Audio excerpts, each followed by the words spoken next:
Hi guys, welcome to my channel. This is Jane Barona Vlog. And guys, may bago tayong lulutuin. Ito ay ang oxtail. Ayan guys, mali buntot ng ox. Ano ba yung tawag doon? So, ito guys, itong ating mga ingredients nandyan. Siyempre, ang ating star anise at rocks sugar, bawang, sibuyas, and white wine, yung cooking wine yun. And then, white pepper. So, ang gagawin natin ay lagyan muna natin ng white pepper. Ayan.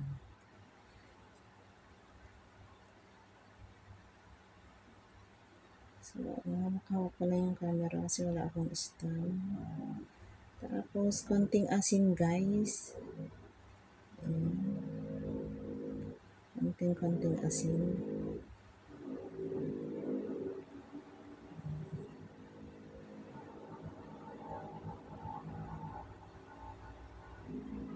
So, set aside lang natin guys. At maglagay tayo ng konting soya sauce at red pepper. And then, prepare na natin ang ating, ito guys, clay ang ating paglulutuan. Clay pot. At saka ang ating best ingredients. Ayan.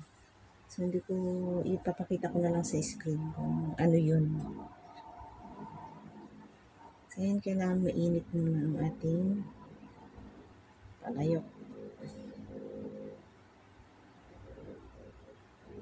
So, magulo yung ating camera. So, ayan, konting konting mantika. Para igisa natin. Ilagay natin ang ating rock sugar. Kunti lang siya guys, para hindi siya masyadong makamis. Ilagay lang natin. Kahit hindi na yan matunaw, basta nalagyan natin. Kasi mahirap tunawin yan.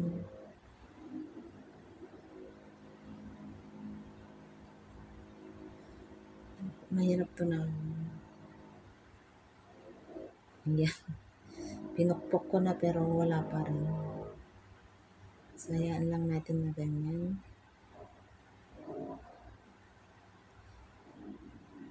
Sensya na guys sa aking malikot na camera.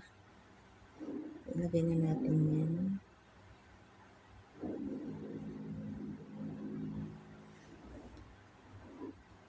Matagal na panahon hindi ako nagluto ng ganito. Yung niluto ko nun yung may radish siya na soup.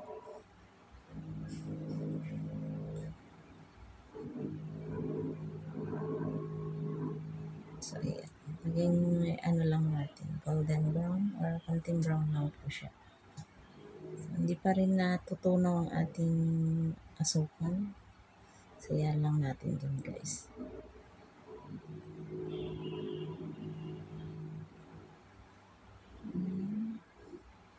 Medyo maingay ang aking kapaligiran.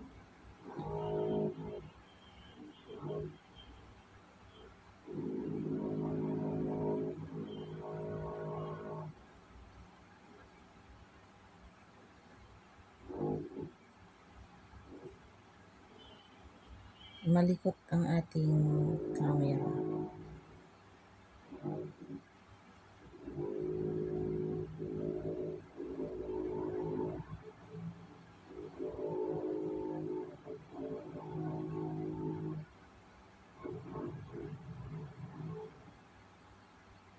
Lagay natin ang star anise. Mga 3 piraso lang siya guys.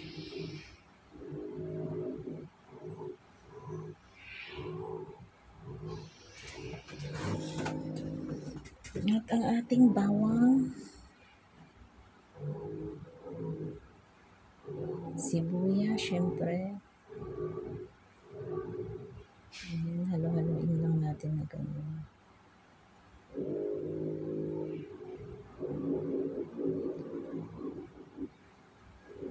So, yan, nakikita nyo na, meron siyang brown konti.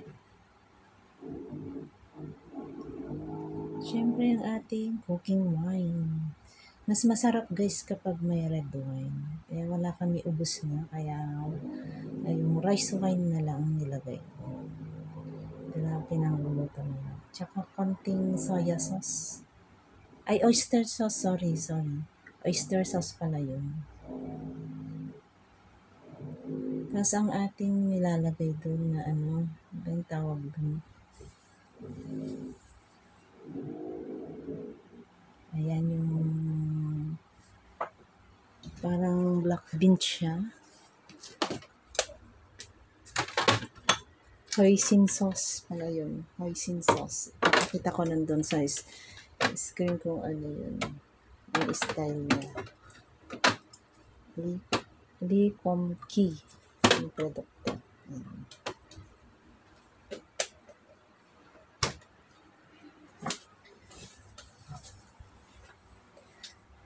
Then, syempre, lagyan natin ng tubig at lutuin natin ng 2 to 3 hours or more than. So, ayan guys. Kasi para matigas talaga to. So, kung may pressure cooker kayo, pwede rin pong i-pressure na lang. So, ayan, tapan natin guys. Ayan, check natin. So, hindi pa siya check natin. Kasi matagal ito maluto guys.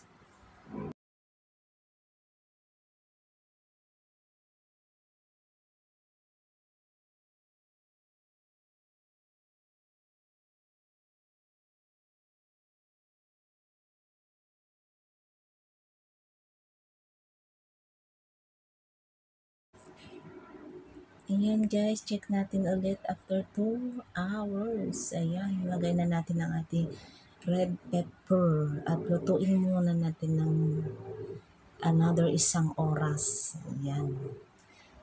Kasi matagal po ito guys, matigas siya. Kailangan lutuin ng malambot para malasahan yung ating oxtail.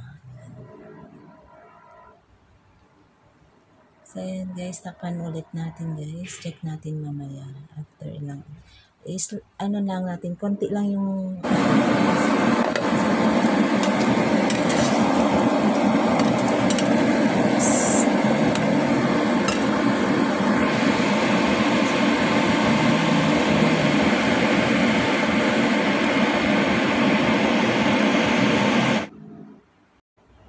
at ito na nga, after 3 hours, mahigit, ito ng ating oxtail stew. Ayan. Thank you for watching, guys. Bye-bye.